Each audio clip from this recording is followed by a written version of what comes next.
Yes. Oh, now you can see here the redcoats are coming. Down it's actually an incredible shot that we just saw there of the redcoats coming down Mass Ave, coming down through Lexington.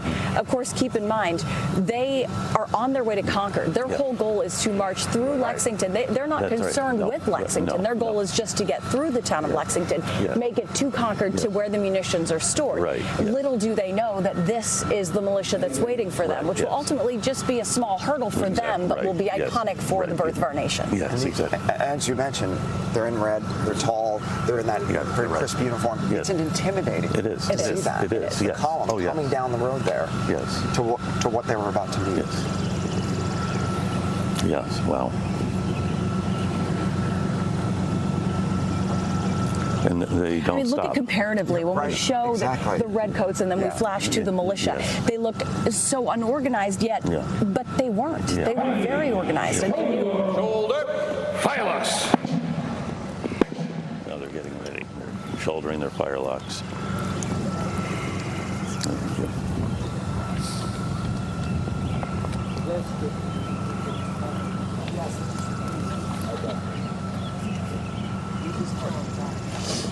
And they can hear the drums.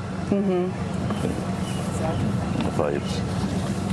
And you can hear the tramp of 800 feet marching up on the dirt road. Right, and not a paved road at the time. It wasn't obviously. A paved road at the time. And then you can see Revere. And here's the trunk coming out of the tavern. John Hancock's trunk. And so Paul Revere. Explain the importance of that. Well, Hancock had left behind a lot of his papers, personal papers, as well as, you remember, he was president of the Continental Congress, and he was also a leader in the Provincial Assembly. So it has lots of documents about this organization of the cause. And if that fell into the British hands, it would be bad. In fact, there was talk about arresting Hancock and Samuel Adams and John Adams and other ringleaders, and this had lots of other names that the British ministry would like to get their hands on. So Revere is protect all of that. Yeah, and Hancock had left it behind. Samuel Adams burned most of his papers. Which is probably better. Yeah, it was better. It's why we don't know a whole lot about what Samuel Adams was doing. Yeah. So it's bad for historians. It's actually good if you're organizing a conspiracy. Yes. And so now the British are coming. Now they can hear them. Yes, the and drums are getting closer. Yes. So that was Paul Revere. For those of you just tuning in at home, we can now see the redcoats coming toward the militia here on Lexington Green. But what you just saw was Paul Revere and John Lowell coming from Buckman Tavern across with the trunk, carrying all of the contents of John Hancock's belongings, his papers. Hancock had also left behind a salmon at the house at the Hancock. A salmon? Yeah, he had wanted a salmon for dinner. And salmon. The salmon. Yeah, and I don't know if it was a smoked salmon or if it was a fresh salmon, but then he leaves it behind. I love that. And his fiancée and his aunt were staying in the house. Later on the day, when he's safe in Woburn, he sends a carriage back for them and says, "Bring the salmon." So he wants them to travel with this big fish. Okay. Now this is just incredible. So how intimidating this would be. And where the John Parker statue is now, there was the meeting house there, and so one group goes one way around the meeting house, another goes the other. And their goal is just to continue on down the road and not to encounter the militia here on the green. Shall be shot! Halt! Steady, men! Steady! Stand your ground! Do not fire unless fired upon! Let the troops pass by and do not molest them without they being first! Steady and rags. Just order them to be steady, to stand their ground, to let the troops pass by. That is, stand your ground, don't try to get in their way. And just let them go on to Concord. Again, we get back to the importance of not wanting to decide to fire the first shot. Exactly. As Samuel Adams said, putting your enemy in the wrong and keeping him in the wrong is a good lesson, good rule. Right. So the regulars now halting between Captain Parker's statue here on the green and the flagpole. Yes. When this is complete, then they will begin to march through to the center of the green. But you can see them in formation here. And just the numbers here are incredible. And so Francis Smith is the commander of the British forces, and Major John Pitcairn is the real man who's doing the organizing. Smith is a higher-ranking officer. And the significance of the drums was what? I mean, it's you can hear it. It sounds. It has that. Yes. flavor of marching. It does, yeah. They call them rudiments, the different tones on the drum, and it's meant both for the British to know what they're to be doing, but also for whomever they're marching against, to know we're coming. It's a steady beat that you hear, and it makes noise. Muskets also make a noise, and that's one of the big pieces of this, is making a noise to intimidate your opponent. Yeah. They certainly look intimidating. They do, yes. They do. Let's listen in now. Yes, and they're forming. All right, Bob, we're going to listen in now to see what...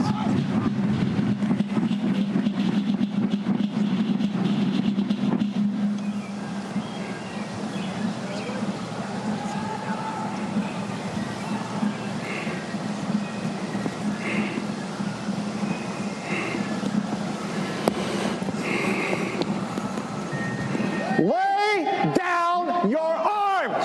Disperse and return to your homes. No one will be harmed. Lay down your arms. Disperse, you rebels, disperse. Get those men back in the ranks. Get those men back in the ranks. Get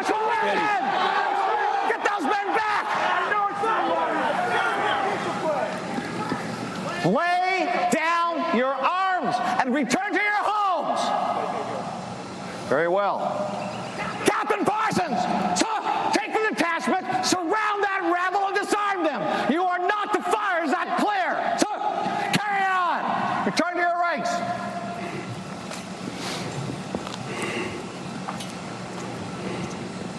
Battalion, march, march.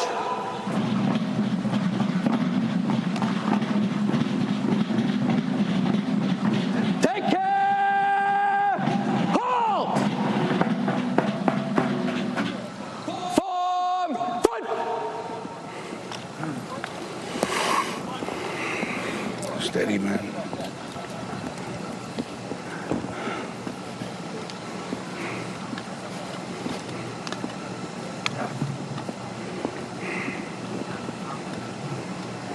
Lay down your arms. Lay down your arms. You will not run me off of my common. Damn you, will have you all. Battalion, fix your bayonets.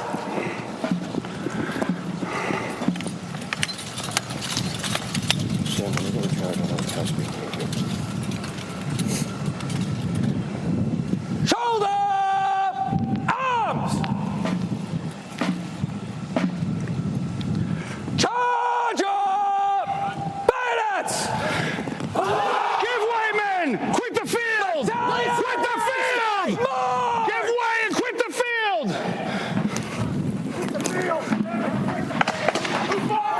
Quit the field!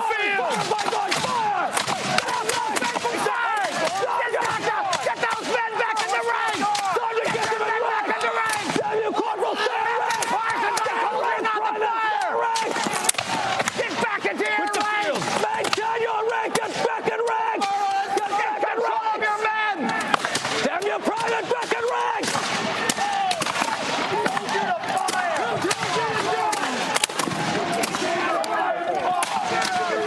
Damn you, get back in ranks! Back in ranks! Get back in ranks! It's a run! What are you doing?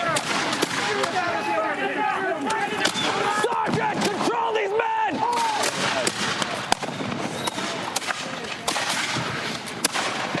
Get those men back! That was as much powder as that last one. Steady, men! Get back in ranks!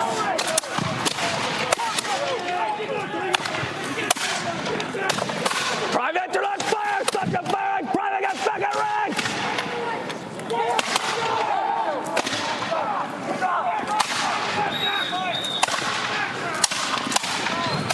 Damn you all! Play a rally! Here, let's hear it! Let's hear it! Return to ranks! Get those men back! Come forward, come forward, come forward. Right there, look.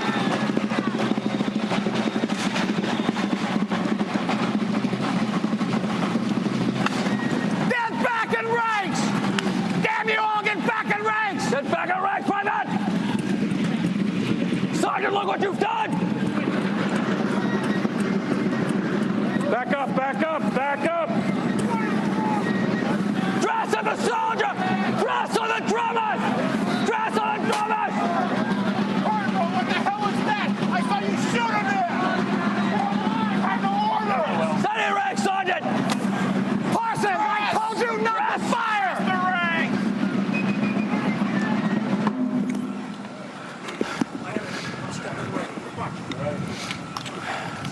Damn you, pit car!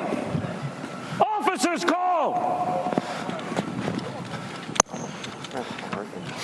Told you not to fire!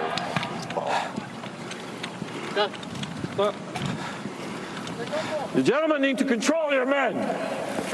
So they fired first? They fired on us, sir. Sir, the country's alarmed. We should go back to Boston. Very good. Yes, sir, I think we should. Sir, we must return to Boston. The town could be cleaned out by now, The sir. mission's been compromised, sir. Very good, gentlemen. Sir, really? Our orders are to march to Concord. No, sir. Very good, sir. And I am determined to obey them. We march to Concord. Return to ranks. Sir. Sir.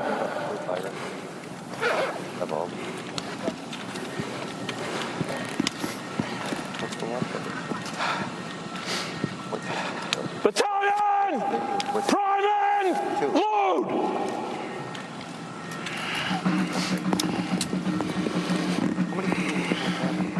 Huge.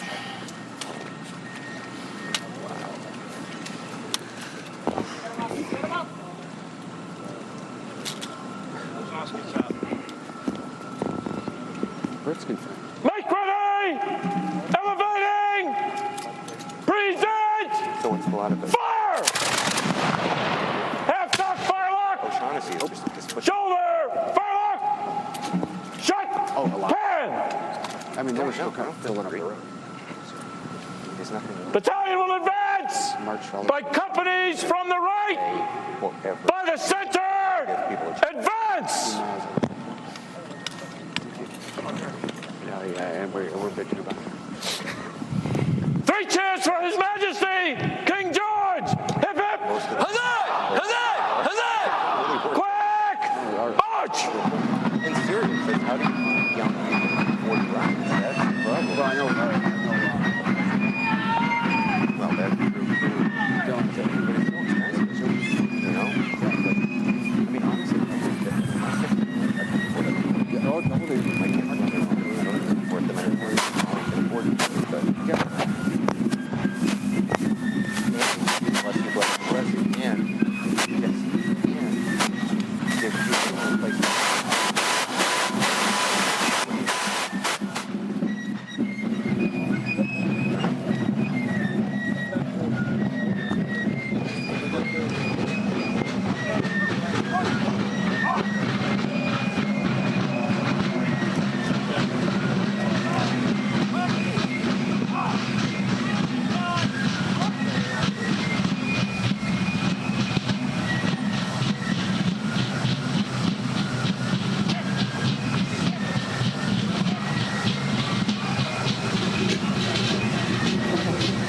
So, Bob, let's regroup and talk about what we've just seen, because this was the pivotal moment, right? Yeah, pretty this intense, is the yeah. moment where things got intense, Yes. and all of a sudden, what wasn't supposed to happen happened. Yes. Bob, take us through that. So Smith was ordered to go out to Concord and get the munitions, or see if there were munitions there, and then you have this happen. And there are dead men lying in the field, and these were British subjects.